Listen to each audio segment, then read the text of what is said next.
Hello students, continuing electrochemistry.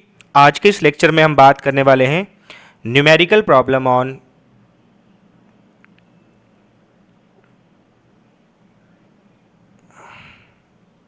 Nernst equation.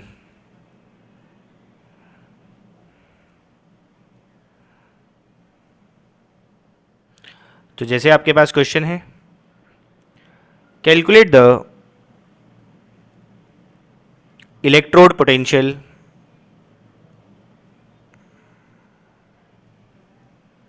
Of a copper wire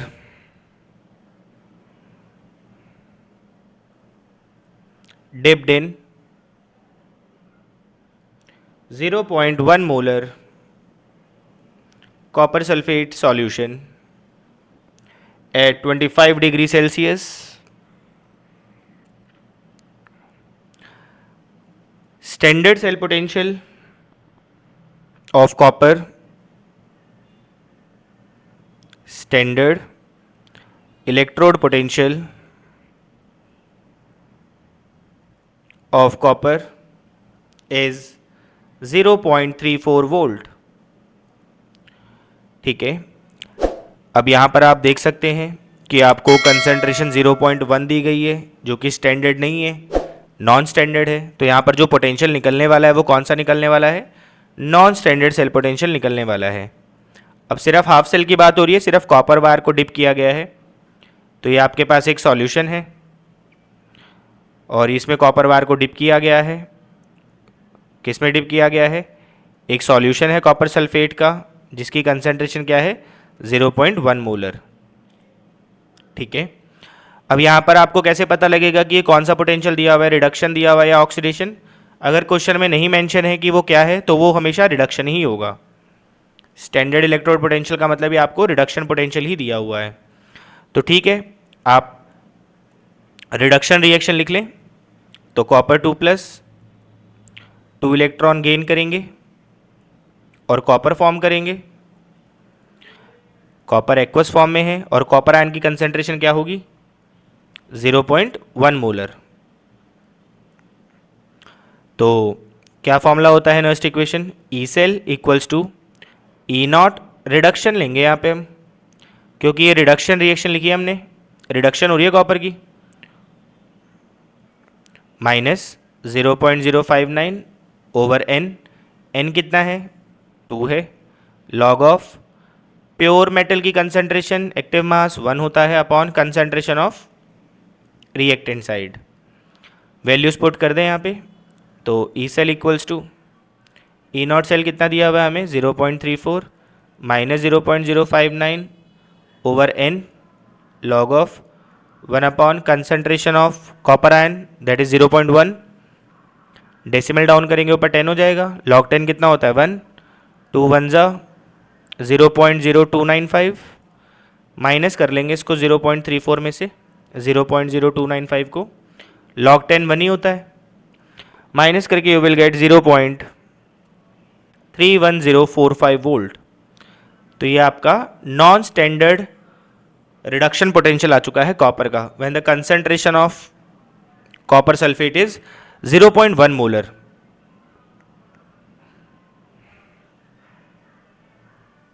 next question है आपके पास। आपके पास एक गैल्वेनिक सेल है।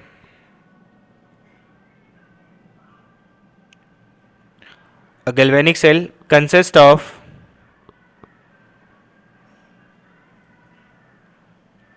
a zinc plate immersed in 0.1 molar zinc nitrate solution. Again, a metallic plate of lead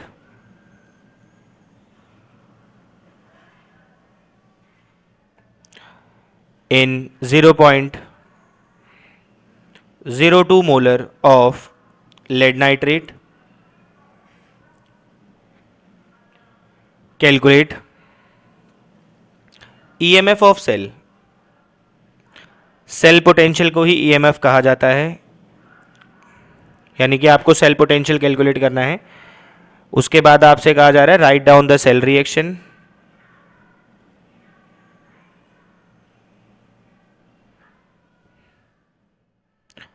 और आपको standard data provide किए गए हैं E nought Zn2 plus Zn equals to -0.76 volt, E nought lead 2 plus lead equals to -0.13 volt. तो ये आपके पास question है। तो सबसे पहले तो आपको इसका सेल रिएक्शन लिखना होगा।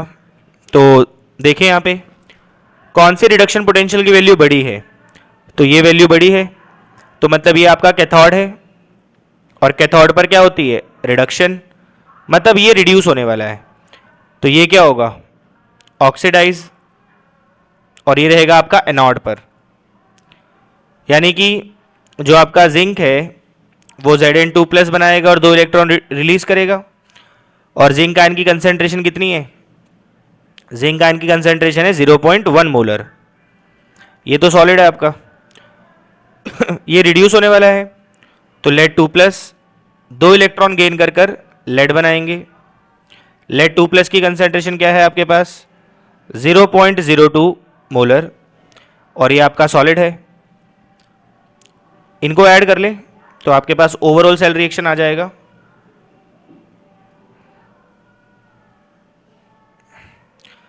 तो 2 इलेक्ट्रॉन से 2 इलेक्ट्रॉन कैंसिल आउट हो जाएंगे। We will get zinc solid plus Pb2 plus 0.02 molar give rise to Zn2 plus 0.1 molar plus Pb solid. तो ये आपके पास आ चुकी है ओवरऑल सेल रिएक्शन। यहीं पर आप क्या कर लें, अपने लिए पहले ई नॉट सेल निकाल लें। हाँ जी, ई नॉट सेल फॉर्मूला होता है E nought of cathode minus E nought of anode. कैसे डिसाइड करना है कि कौन कैथोड और कौन एनोड है, तो पहली बात तो आपके पास दोनों SRP होने चाहिए। तो चेक करें आपके पास दोनों SRP हैं। कैसे पता लगेगा, इलेक्ट्रॉन कैरियर एक्सट्रीम राइट पर है, और जब इलेक्ट्रॉन कैरियर एक्सट्रीम राइट पर होते हैं तो वो आपके पास SRP होते हैं। तो ये आपका SRP है। यहाँ पर देखें, यहाँ पर भी इलेक्ट्रॉन कैरियर एक्सट्रीम राइट पर है, तो ये भी आपका SRP है। SRP में जो बड़ी वैल्यू होती है वो कैथोड होती है, तो ये कैथोड है। तो क्वेश्चन करने के लिए आपको SRP ही चाहिए होते हैं, और ये भी आपके पास SRP ही है, दैट इज -0.76। तो -0.13 प्लस 0.76 सॉल्व करेंगे इसको 633,716, यू विल गेट 0.63 वोल्ट। ये आपका आ गया है ई नॉट सेल, यानी कि स्टैंडर्ड सेल पोटेंशियल। अब आप अप्लाई करें नर्स्ट इक्वेशन। तो नर्स्ट इक्वेशन क्या हो जाएगी इसके लिए, e cell equals to e not cell 0.63 minus 0.059 over n. कितने इलेक्ट्रॉन का चेंज था ओवरऑल, 2 इलेक्ट्रॉन्स का, log of concentration of product side that is zinc ion. Lead solid form में है तो एक्टिव मास 1 होगा इसका, तो लेने की जरूरत नहीं है, over concentration of reactant side lead 2 plus. Zinc को लेने की जरूरत नहीं है क्योंकि active mass of pure solids are taken as unity. तो यहाँ पर आप वैल्यू सब्सटीट्यूट कर लें, ये आपका कैंसिल आउट हो जाएगा, you will get 0.0295 log of concentration of zinc ion is 0.1 and concentration of lead 2 plus ion is 0.02। तो इसको हटा लें आप, यहाँ पे आपका 100 आ जाएगा, इसको हटा लें आप, नीचे 10 आ जाएगा, तो 2 1 ज़ा 5 ज़ा, तो 0.63 minus 0.0295 log of 5, log 5 is roughly 0.65। तो इसको मल्टीप्लाई कर लें और इसको आप सॉल्व कर लें, then you will get around 0.6094 volt. तो ये है आपका non standard cell potential.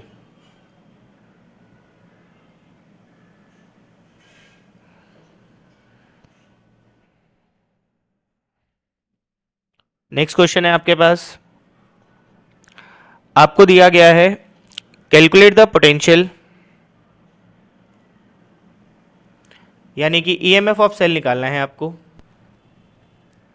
Reaction आपको दी गई है CD2+, और कंसंट्रेशन है इसकी आपके पास 0.1 molar, salt bridge H+, 0.20 hydrogen, जिसका प्रेशर आपको दिया गया है 0.5 ATM, प्लेटिनम,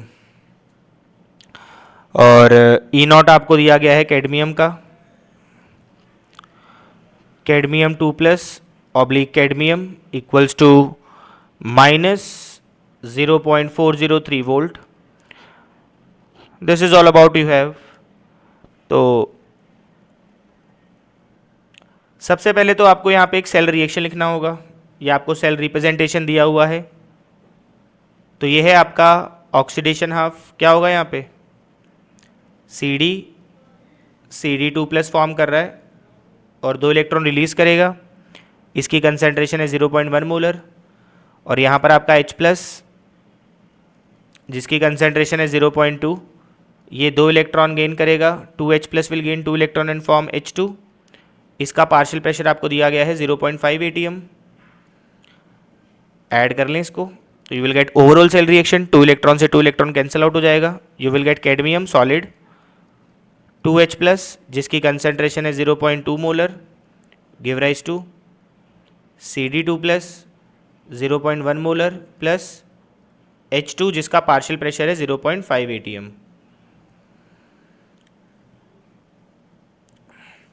यहीं पर आप क्या करें, पहले इसका E0 सेल निकाल लें. How to calculate E0 cell?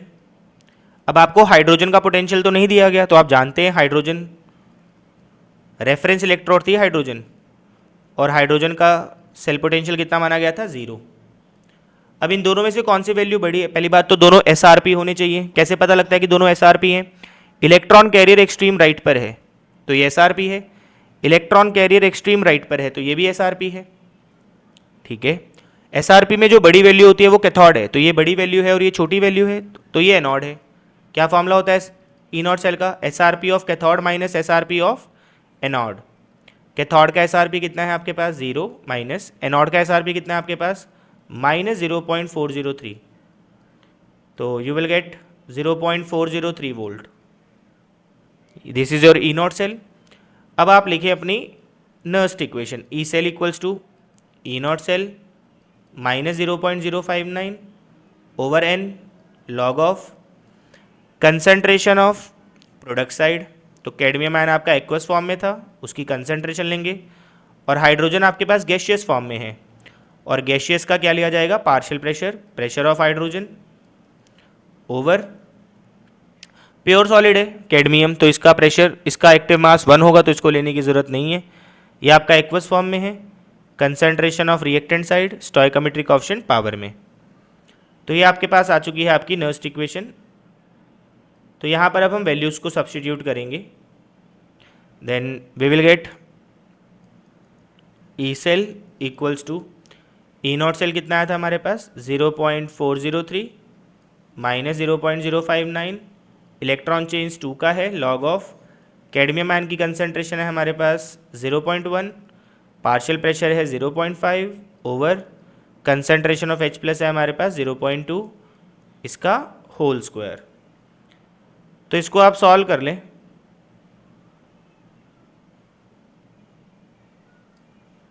तो E cell equals to E0 cell minus, इसको डिवाइड कर लिया हमने, यहाँ पे डिवाइड कर आएगा 0.0295 लॉग ऑफ, यहाँ पर अगर आप देखें तो 100 10 का स्क्वायर होगा तो वो भी 100, तो ये cancel out. You will left with 5/2. तो log m/n क्या होता है?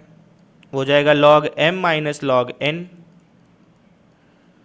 तो 0.403 minus 0.0295, log 5 is 0.65, log 2 is 0.3.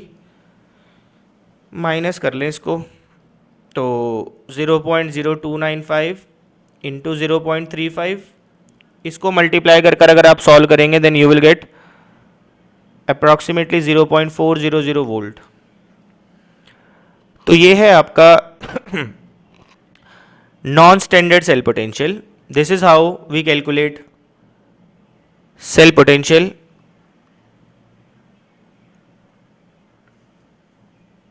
Thank you.